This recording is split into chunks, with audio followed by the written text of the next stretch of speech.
दोस्तों, आज मैं आप लोगों के बीच में एक ऐसी हॉरर स्टोरी लेकर आया हूँ जो हर व्यक्ति अपने जीवन में कोई ना कोई गलती जरूर करता है और उस गलती का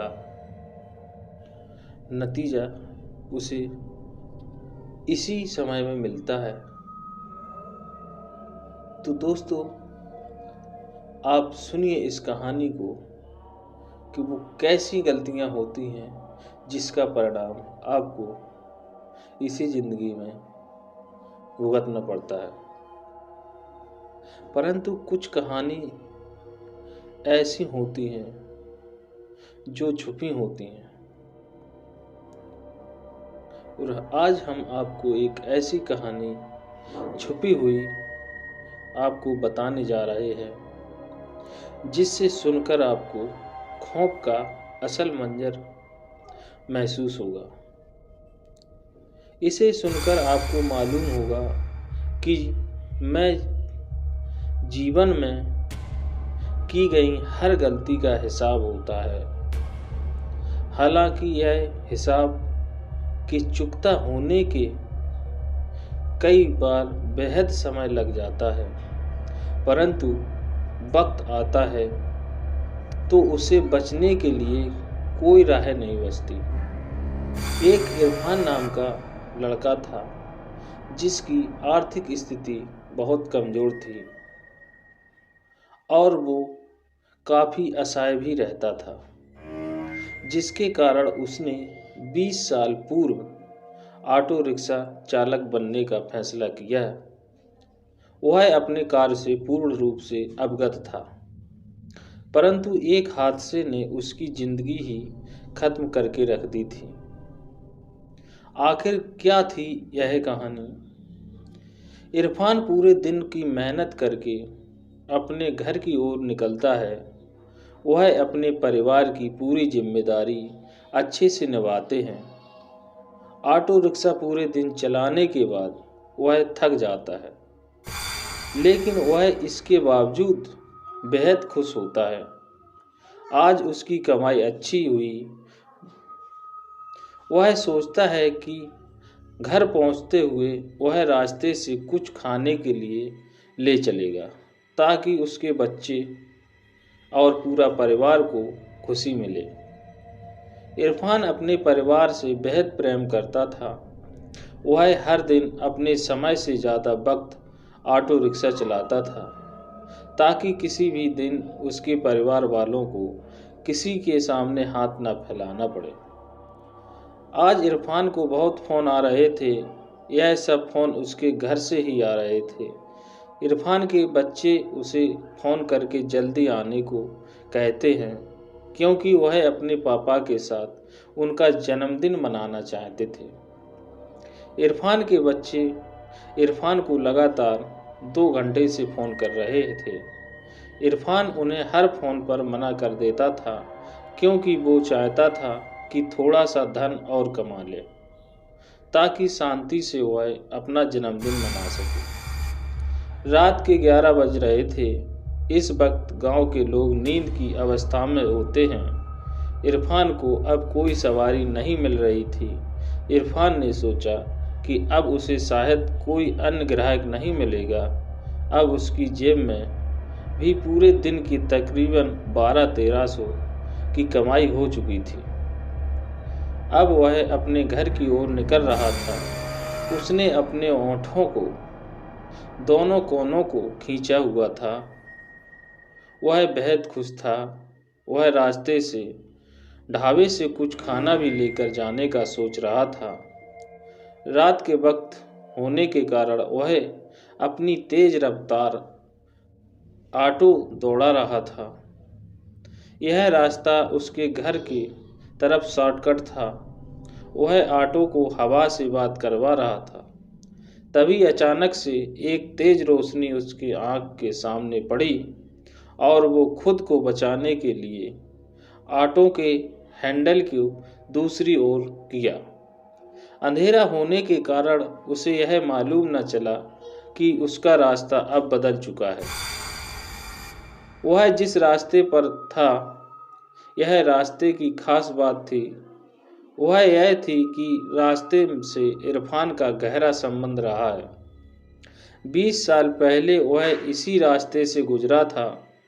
इरफान को उस रास्ते में घुसते ही अजीब सी ध्वनि सुनाई देती है। उसे अपना वही सफ़र फिर से याद आने लग जाता। वह उसी दिन 20 साल पहले आया था। रास्ता बेहद सुनसान था। वह आगे जल्दी बढ़ रहा था। तभी अचानक से उसके ऑटो रिक्शा के सामने एक लड़की आ गई।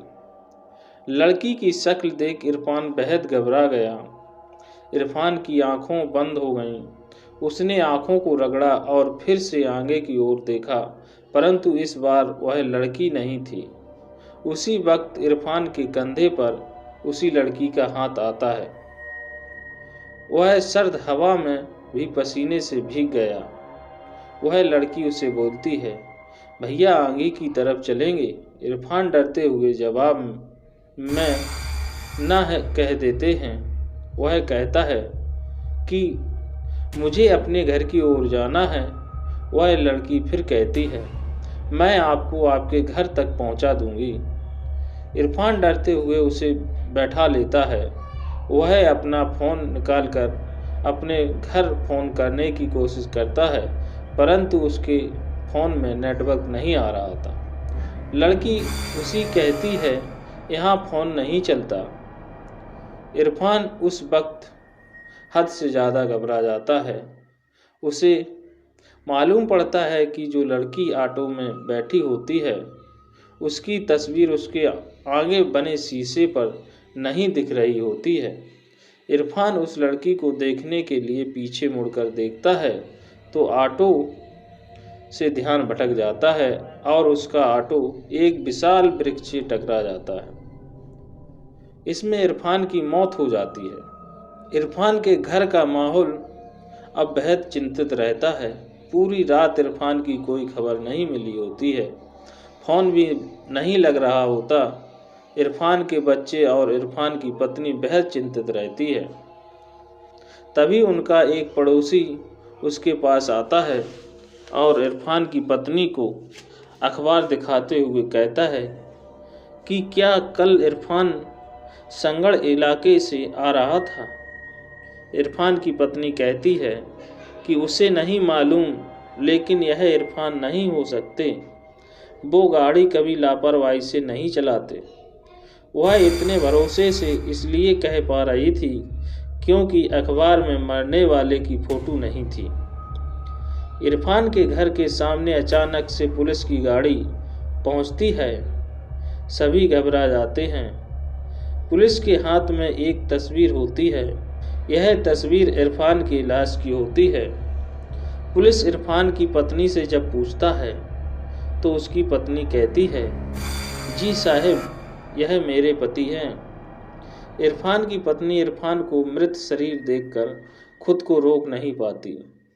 उसके आंसू बहने लगते हैं। बच्चे भी बेहद ज़्यादा रो रहे होते हैं। पुलिस, देखिए, हम आपका दर्द समझते हैं। हम आपकी यहाँ सहायता करने ही आए हैं। हम आपसे कुछ सवाल पूछना चाहते हैं जिससे इस केस में थोड़ी मदद मिलेगी। इरफान की पत्नी बोली, मदद करने के लिए हामी भर देती है। पुलिस बोलती है, इरफान ऑटो रिक्शा कब से चला रहा था। इरफान की पत्नी बोली, जी आज तकरीबन 20 साल हो गए। आज ही अपने जन्मदिन के दिन इन्होंने ऑटो चलाना शुरू किया था। पुलिस बोला, अच्छा, यह ऑटो उसके खुद का है। इरफान की पत्नी बोली, जी, शादी के कुछ महीने बाद ऑटो को अपने नाम पर करवा लिया था। इससे पहले ऑटो इनके चाचा जान का था। वे ऑटो यूनियन के पूर्व प्रधान रह चुके हैं। पुलिस इरफान की पत्नी से पूछताछ करने के बाद मोहम्मद के पास पहुंचती है। मोहम्मद पूर्व ऑटो यूनियन का प्रधान रहा है और इरफान का चाचा है। पहले तो वो पुलिस के हर सवाल का जवाब देने से मना करता रहा था, लेकिन जब पुलिस वाले उसे सच बताने के लिए मारने लगे तो उसने बताया, इरफान की मम्मी बचपन में ही गुजर गई थी। इरफान के अब्बू यानी मेरे भाईजान शराबी थे। उन्हें शराब के अलावा खाने का कोई होश नहीं था। इरफान के लिए उसके माता पिता सब कुछ थे।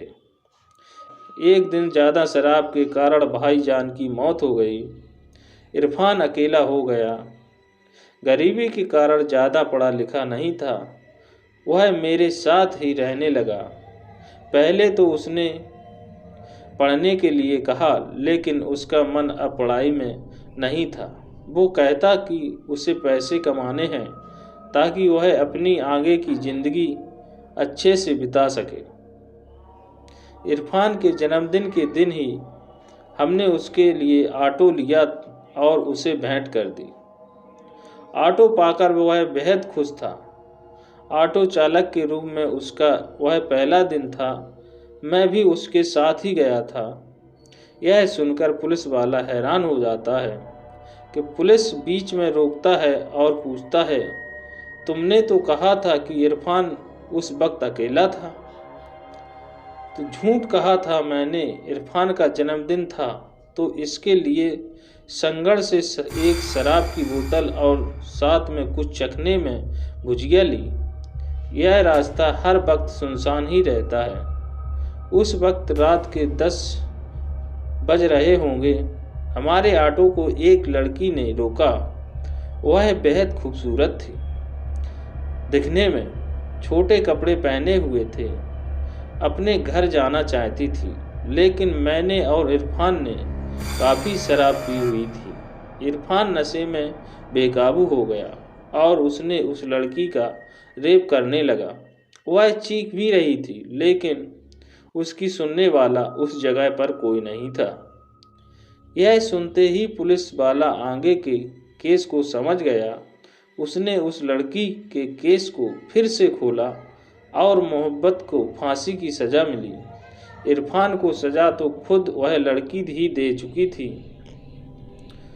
उम्मीद है आपको यह कहानी सोचने पर मजबूर करेगी।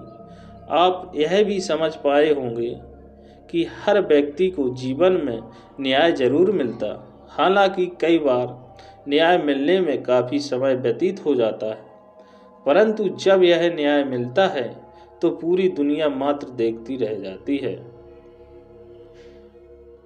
दोस्तों, आपको यह डरावनी कहानी कैसी लगी हमें कमेंट करके ज़रूर बताएं।